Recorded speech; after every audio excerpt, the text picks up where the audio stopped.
Good evening, basketball fans, and welcome to the Ako Bicol Cup here at the Rodeo capital of the Philippines, Masbate. We are live here at Placer Covered Court for our second game in our Day 16 of eliminations. This matchup is against the home team Placer versus the visiting team Pio V Corpus. And syempre, Ako Bicol Cup is brought to you by Kong Zaldico at ng Ako Bicol Party List. Katabang na, kasurog pa. Ako po ang inyong makakasama, si David Joshua Bernales, at ang ating magiging game analyst na si Jem Pleto. Jem, kumusta ka? Ano ang feelings mo dito sa ating magiging matchup? Good evening, partner, and of course it will be an exciting matchup between Placer and POV Corpus. There's a different buzz in the air coming off the wins for both teams. Itong POV Corpus nakuha ang kanilang unang panalo against Palanas, extending their record to 1-2. Ito namang Placer, wala pang talo. And they had their previous win against Kawayan, which is, of course, isa namang magandang matchup yun. And I think both teams will try to extend their win streak and get the momentum entering the second round of this tournament. Pero yan mga kaibigan, we will just see for later kung ano ba talaga ang magiging kahinahatnan ng ating laban nito. Pero ayan, tawagin natin ng ating arena announcer na si JV Saldivar.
And ayun na nga, no, partner, as we get underway in this ball game, makikita natin na medyo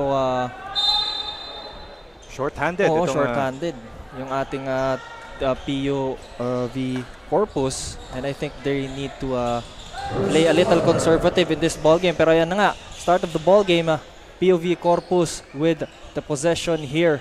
Dulom taking point on the offense. And I guess tama ka nga dun, partner, sa side na yon. They will have difficulties in rotation kasi nga they're short-handed. They don't have their key guys for this game. And as Yuichiro Dulom scores, I think they need to be careful on those fouls. Oo, they really need to be more patient with defending their opponents. Pero ayan, another three-pointer. May sagot kagad dito si Excalona with that three-pointer. They're tied now at 3. You know, partner, in their previous game, talagang nag-rely itong Placer sa kanilang three-point shooting. They're excellent in these perimeter shots, and they will utilize this advantage para sa larong to. Oo, kailangan lang talagang ma-outplay ang ating POV Corpus netong ating mga ng home team of Placer in terms of their stamina, since mas madaling ma-exhaust ang mga players dito ng POV Corpus since wala silang substitution. Pero ayun, another two-pointer for the side of Placer. 2-point there by Brillo. You know, partner, they really need to guard that big guy kasi ito si Kenneth Brillo.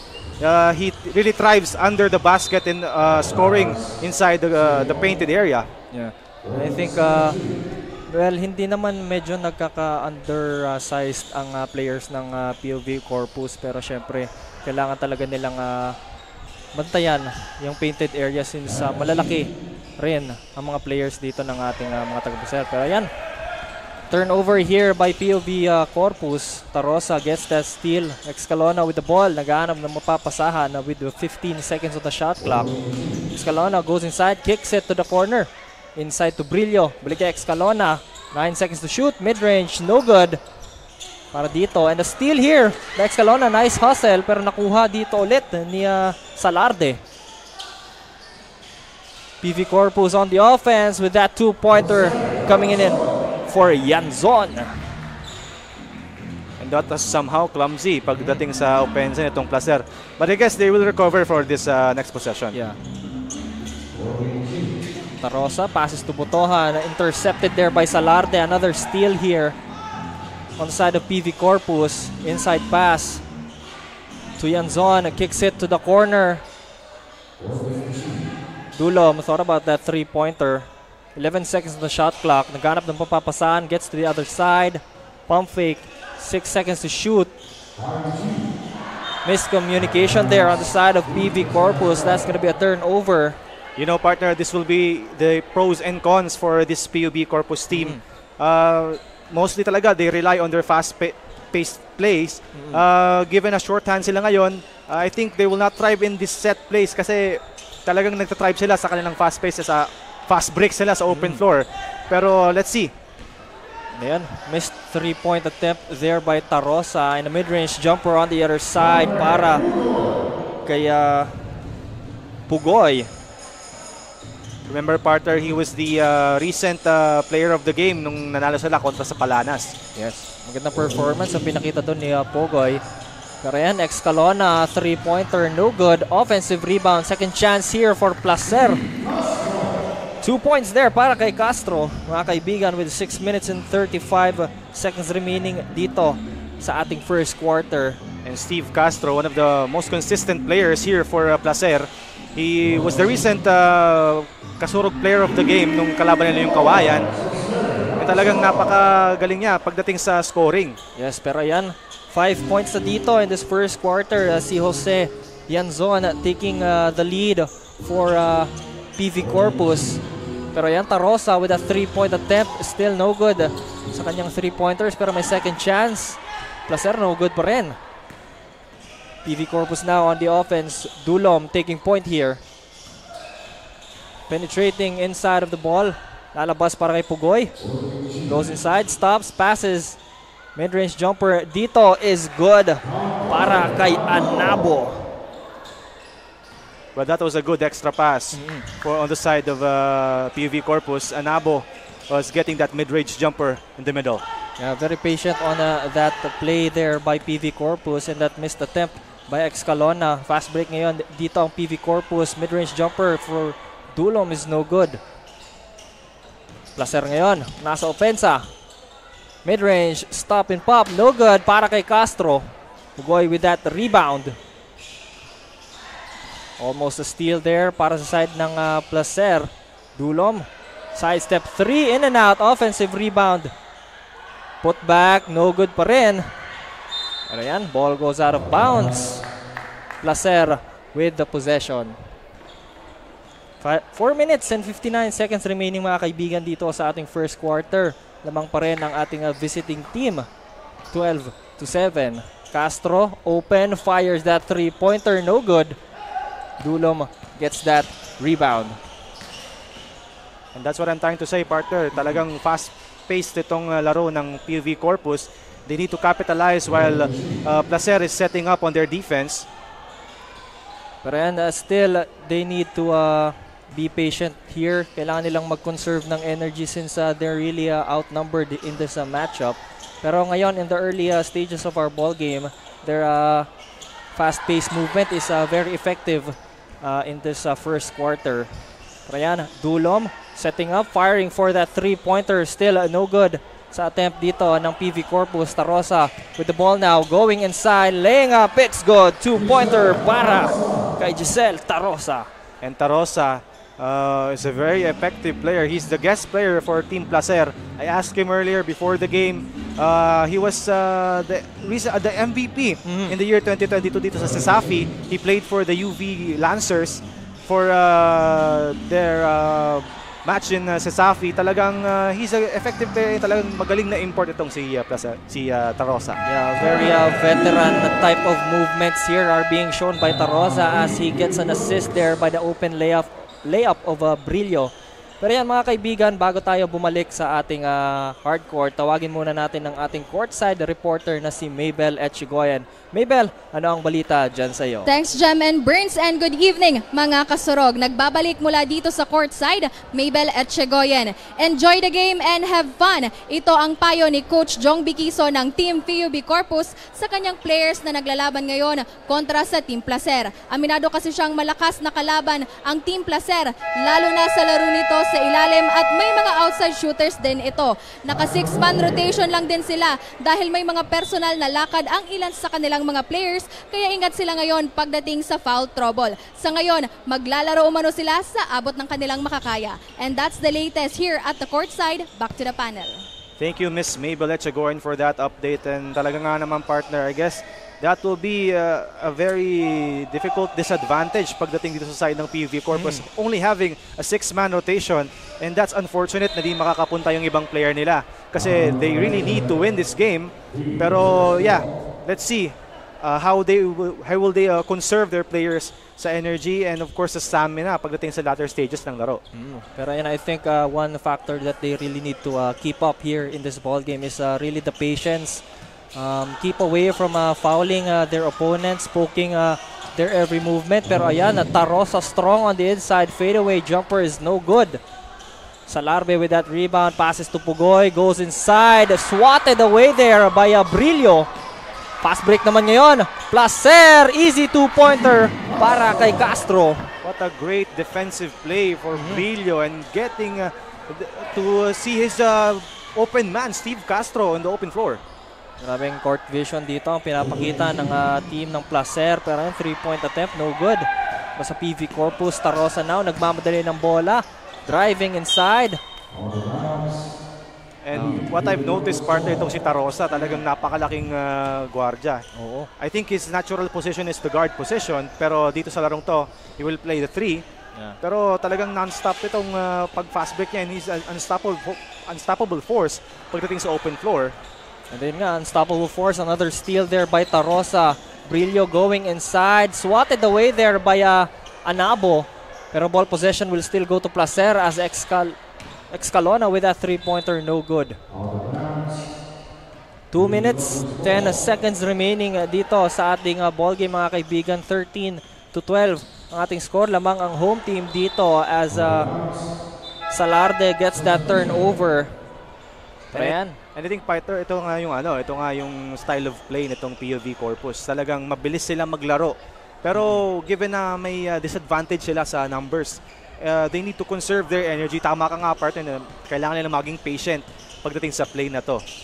Pero yan, going back sa ating ball game, Brillo to Tarosa, balik sa kanya ang bola, papasa sa corner to Castro for 3. It's good! And the sharp shooter, Steve Castro, another 3, is warming up. Yeah, Castro now here in this ball game has 7 points. Very efficient in this first quarter. Racho there with a rebound. Castro na naman, nasa kanyang bola. Extra pass to Tarosa, goes inside. That's going to be a traveling violation on the side of Tarosa. Unfortunate turnover for the side of Placer. Pero yan, Excalona will go outside. Papahinga muna siya. Papalitan siya dito ni Endrina. Another point guard of the home team, Placer. Dulom now with the ball. Double team dito ng Placer. Pasa sa kanyang teammate on the corner. Extra pass. Pugoy. 3-pointer. That's good! 3-pointer dito para sa best player ng PUV Corpus, John Ray Pugoy with 5 points. Ayun, may sagot ka agad dito. Si Aaron Endrina with a revenge 3-pointer. Less than a minute remaining in this first quarter. Dulom, double team na naman ng Placer. Pugoy naghanap ng mapapasahan, gets to Dulom. 9 seconds to the shot clock here. They need to get a shot out. 5 seconds to shoot. Grabe ang depensa ni Endrina. Pero yan, fake there. Mid-range jumper. It's good. And that's good patience coming out for John Patrick Anabo, faking out his man and getting that mid-range jumper. Yeah. Even if pressured na sila doon sa ating shot clock, masyadong naging patient lang siya, waiting for the opportune moment to strike dito si Anabo. But partner, let's give credit to the defense of Placer. Talagang pressuring the point guard. Oo, grabe yung defense na pinapakita nila doon. Hindi talaga nila binibigyan ng breathing room dito ang PV Corpus. Pero yan, shot clock is off mga kaibigan. 13 seconds remaining. Dulom short on that mid-range jumper. 8 seconds remaining sa ating first quarter. Castro now on the corner, open for 3, no good sa kanyang attempt. And that's gonna be the end of our first quarter mga kaibigan. Close matchup here between both teams, 19-17 ang score. Lamang ng dalawa ang home team of Placer. And I guess partner, it's surprising kasi nga nakadikit pa tong PUV Corpus given na 6-man rotation lang sila. And on the side of Placer naman, they're still measuring their gameplay and they're still vibing out kung ano yung dapat nilang gawin. They're feeling out the play. Pero it's surprising kasi nga itong ang PUV Corpus given a 6-man rotation, nakadikit pa rin dito sa Placer. Well, since nakikita natin sa lineup dito ng Placer, they're mainly focused on the bigs. So, minsan, ang focus ng ating PV Corpus is really a fast-paced movement. So, minsan naiiwanan yung ating mga big mans dito sa Placer. Kaya hindi sila nakakapag-capitalize dito. And, well, commendable yung defense ang pinapakita nila in this ball game. Nahihirapan talaga mag-score and makapag-make ng plays dito ang PV Corpus. But, I think in the long run, makikita natin kung hanggang saan kaya na itong 6-man rotation ng ating PV Corpus. And that's correct partner, hindi pa nga dito pinapasok itong bench players na ito na nga, pinasok na itong bench players ng Placer, which in the previous game partner, naging effective din sila sa kalaban itong Kawayan, which itong Kawayan isa namang formidable na opponent with the likes of Shane Menina nasa lineup na yon. And let's see kung gaano kahigpit itong depensa ng PUV Corpus. Second unit dito ng Placer is good. 2 points para sa isa pa rin na import ng ating Placer na si John Mark Bughao. Mid-range jumper is good there on his side. Dulom will get the foul there. That's gonna be a first foul on I think Racho. And I guess partner, Dulom, the point guard of PUV Corpus, needs to spread the ball more. He's being pressured at the top of the key. Kailangan nilang i-lessen yung mga dribbles nila dito. They need to find the more open men in this quarter. Just like that, another 3-pointer on the side of PV Corpus, brought to you by Serad. Jay Serad with that 3-pointer. Placer ngayon ang nasa offense sa Endrina to the corner. Bughao thought about that 3-pointer. Naghahanap na dito ng mapapasahan. Gets to Racho. Racho double team dito pero pupunta sa loob. Gets a foul there. 2 shots ngayon para kay Racho. That's what I'm saying, partner. They need to capitalize on that 6-man rotation na konti lang yung nagro-rotate dito sa PUV Corpus. They need to bait for these fouls and fish for these fouls. Kailangan nilang maging medyo aggressive on inside of the paint since they have an advantage in the height differentials here. Pero kailangan din iwasan ng PV Corpus itong ating mga fouls. Brian, let's give a warm shout out and welcome dito kay sa mayor of Placer na si Mr. Eusebio Dumoran Jr. Ayan, maraming salamat po Mayor sa pagtanggap sa amin dito sa inyong lugar ng Placer. And syempre, happy viewing po. Pero ayan, going back sa ating ball game, Bughao now with the possession, kicks it to the outside, long mid-range jumper there, no good para sa side ng Placer. Almost an offensive rebound dito pero dulo masisecure ang bola. Taking point on the offense of a PV Corpus. Goes inside, lays it up, it's good. 2-pointer para kay Dulom. And Yuichiro Dulom, very shifty on that drive. Getting away from 3 players, partner. Even with that tight D on him, na-convert niya pa rin yung 2-pointer na iyon. Pero yan, Endrina almost losing that ball. Stops and pops for 2. In and out ang kanyang attempt. Almost a turnover there on the side of PV Corpus. Pero yan, Salarde with the ball. Going all the way. Extra pass to his teammate Anabo. That's a block for Tarosa. I mean Bughao. Gandang depensa ang pinakita dito ng ating mga taga-Placer on that drive by Salarde. And you know, partner, in the early stages of this game, nagpapakita talaga ng bright signs itong POV Corpus. I wasn't expecting this type of performance from them given a 6-man rotation lang sila. Pero nakakadikit sila dito sa team ng Placer, which for in fact, wala pang talo. It is a dominant team. Well, I mean, on the effectiveness side of PV Corpus, it's very good. They have a very good way of maintaining this lead by their opponents. Pero let's see about their efficiency in the late run. I mean, that's one of the factors na tinitignan talaga natin dito. But still, kudos to them for this very beautiful performance in the second quarter. Pero yan, Indrina now with the ball here. Passes it to Butohan, kicks it to the other side. Pero yun, Gallego, wrong pass to the wrong man. Fast break dito ngayon ng PV Corpus. Dulom taking point, passes it to the corner, balik sa kanyang bola, fires a 3. That's gonna be short. Ball possession mapupunta sa team Placer. And you know, partner, early signs, PV Corpus is showing great defense on the side naman itong defensive side nila.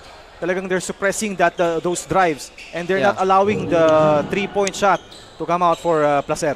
I mean, every time napapasok dito ang one player of Placer, talagang tinitriple team nila dito in order to not make conversion dito sa side of Placer. Pero syempre hindi rin nila pinapabayaan yung outside shooting nila.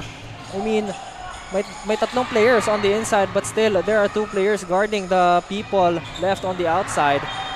Pero ayan, showing signs of fatigue here for the side of PV Corpus as Salarde's mid-range jumper there is a little bit short. Pero ayan, easy 2-pointer will go into the hands of Gallego. Parang hindi na-anticipate doon ng PV Corpus yung 2-pointer doon ni Gallego. Nahuling nagpapahinga itong mga taga-POV Corpus. Kitang-kita, napakagandang pasa. Coming in for sa inbound na yon, kitang-kita yung point guard na nasa unahan na. Okay, dahil nga, mapapatawag dito ng timeout ang ating team PV Corpus. Maganda ito na humihingi sila ng timeout. Give them a little bit of rest, makapaghinga, uminom ng tubig. Kasi dito nakikita na natin kung yung point natin kanina, partner, no, na they're still really outmanned here. They need to be conservative. They need to take every bit of rest they can in order for them to keep up, you know? To keep up in this ball game. Yan, tama ka nga, partner. And I think this will not have, the coach will have readjustments pa rin. Pero this is just a breather for them. Given na talagang fast-paced din yung game eh. Sinasabayan sila ng Placer. Pero I think what Placer needs to do is dictate the tempo of the game. Kasi they're playing the game of PUV Corpus eh. Tingin mo, sa tingin mo, di ba kanina, you pointed out na mabilis itong laro nitong PV Corpus. And then they became patient at the end of that stage. Pero they're trying to keep up with that fast-paced play naman. Pero yan, going back sa ating ball game, there's gonna be a traveling violation called to PV Corpus. Pero yan nga, sinasabi mo, partner, na kailangan ang ating Placer ang magdikta ng ball game na ito since sila ang may advantage, sila ang may kalabangan talaga dito. Makikita na, it's very obvious between the men here that are playing inside of the court. Pero ayan, second chance effort there by Racho is good for that putback 2-pointer. And for me, partner, talagang mag-dominate sa glass itong Placer kasi napakalaki ng kanilang mga big man. And they're also complete rotations pagdating dito sa kanilang bigs. Pero syempre don't really count out the ball game that the PV Corpus is playing in this matchup. Napakaganda. They are still efficient between they're really near to striking distance dito. Only a 5-point lead. Make it 7 here para sa team ng Placer. And the big man is eating underneath the basket. Oh, that's a turnover. Yeah. And the substitution dito on the side of PV Corpus. Pugoy will go inside. Magpapahinga muna dito si Dulom. I mean, talagang babad partner ang magiging players dito ng ating PV Corpus. Pero yan, Indrina passes to Gallego. Gallego goes inside, passes to Racho. Mid-range jumper, no good there on the attempt by Racho. PV Corpus now on the offense. Pugoy kicks it to the corner. 3-pointer. That's good para kay Yanzon with 7 points. 8 points in this ball game, mga kaibigan. And PUV Corpus is still striking. Napakainit pa rin itong mga taga-PUV Corpus. Yeah. I mean, hindi mo kailangan mag-make ng effort talaga when you're really shooting threes. But beautiful steal there. Again, para kay Yanzon. Another 2-pointer for him, making him the lead scorer para sa team niya na PV Corpus. And the coach of Placer didn't like that play. Oo. Talagang huling-huli yung big man doon. Nakuha yung bola, nakuha nitong si Yanzon. And then driving to the basket. Pero ito na nga, nakita natin talagang nakikisabayan itong PV Corpus. Kahit nasabihin na natin na they're playing with a disadvantage, they're still trying to compete, trying to battle them out in the hard court. Kaya ito, napatime out itong coach ng Placer. I think they will have readjustments and they will have different instructions naman pagdating sa offensive side and sa offensive execution nitong Placer. I mean, they held a 7-point lead kanina lang. I mean, 30 seconds ago, they held a very substantial lead with 7. Pero ngayon, makikita natin ang score 29-27. Kasi maganda yung hustle na pinakita dito ng ating PV Corpus. Pero ayan, makikita, titignan natin partner, no, kung maging effective nga ba yung mga changes na ginawa dito on the side of Placer. With 4 minutes and 48 seconds remaining dito sa ating first half. Ayan, Castro now taking point, making the plays para sa team Placer. Ayan. 14 seconds to shoot here para sa Placer. And medyo nadulas doon si Gallego. That's going to be a turnover on the side of Placer. Kailangan nilang iwasan yung mga unforced turnovers in this ball game since magbibigyan pa ng chance dito ang PV Corpus. Just like that. Pugoy, beautiful pass to Anabo. Still does not convert that 2-pointer. Racho now with the ball here. 3-on-2 fast break. Gallego passes it to Yanzon. That's going to be a wrong man. PV Corpus again on the offense. Pugoy to tie the game. It's good. See, partner, they're thriving sa open floor. Ito na nga yung key pointers ko nung before the game. I already listed na talagang magaling itong PV Corpus sa open floor scoring sa kanilang fast breaks. I mean, that's right. What you said is right, partner. No, as we have a tie ball game here. Pero ayan, Butohan. Mid-range jumper open, stops and pops for that easy 2-pointer. And Butohan is a really good shooter. He can shoot that 3, he can shoot the mid-range jumper, and is a really efficient big also for Team Placer. Yeah, pero ayan, retrieve the ball dito ngayon si Anabo. With that 2-pointer, ayan, binalikan kaagad ni Anabo yung beautiful 2-pointer there of Butohan. This is surprising, partner. PUV Corpus is fighting back sa larong to. Yeah, almost a turnover there bago yung 2-pointer, that tying 2-pointer by Anabo. Pero ayun, napakagandang hustle pa rin ang pinapakita dito ng ating PUV Corpus. Pugoy now with the ball here, kicks it to the outside, stolen there by Castro. Placer ngayon on the offense, Gallego with the ball, open siya dito, layup. Pero yan, matatawagan ng offensive foul dito. I think si Racho held down Salarde and he's hurt here. I hope he's okay. Medyo masama yung pagkabagsak niya kanina. And partner, grabe yung effort ni Salarde to challenge the driving man. Yeah. Sabi ko nga kanina nabigla ako nung talagang he was fighting against that screen. That's a big man na si Racho. Yeah. He was undersized with that matchup. Pero yan mga kaibigan, I think the referees will review that play or that call na tinawag kanina ng ating mga referees. Pero yan mga kaibigan, Ako Bicol Cup is brought to you by Kong Saldico at ng Ako Bicol Party List. Katabang na, kasurog pa. And syempre, shoutout sa ating mga viewers dito on our social media platforms. Don't forget to like and share our stream para mas marami ang makapagpanood at sumuporta sa ating mga basketball games. And I think, I hope Salarde is not hurt, partner, sa play na yon. Kasi given a 6-man rotation ng atong PUV Corpus, yun ang pinakayaw nilang mangyari, yung magkaroon pa ng injured guy dito sa kanilang lineup.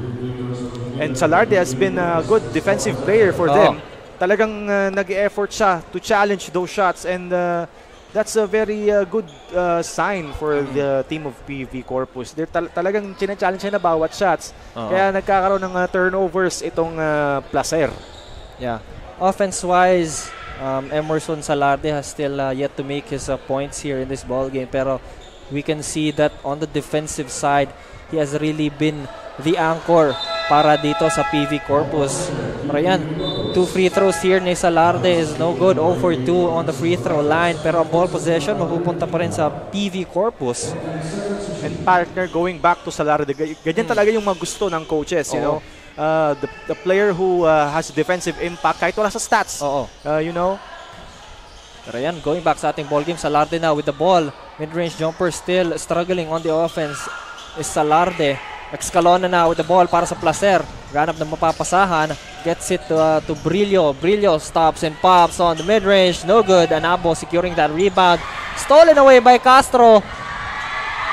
No good sa kanyang attempt there. And that was an unfortunate bounce pagdating dito kay Castro. Pero yan, PV Corpus on the offense. Salarbe. Passes to Pugoy. Step back 3-pointer is no good. Pero may offensive rebound dito. Anabo. Put back. No good pa rin.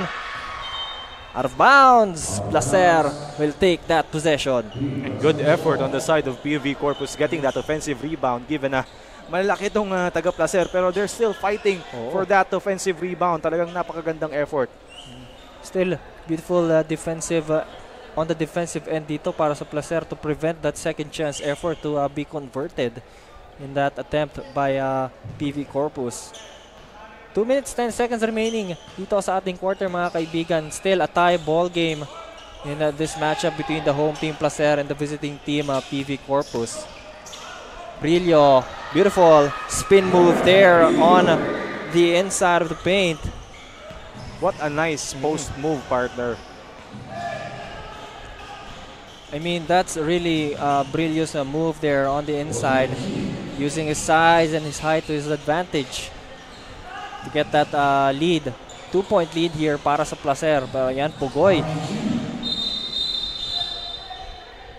And I think matatawagan dito ng foul. I think it was an illegal screen. Yeah, itong si Anabo. Kailangan talagang iwasan dito ng ating PV Corpus yung mga unnecessary fouls. Pero yan, Excalona passes it to Castro on the corner.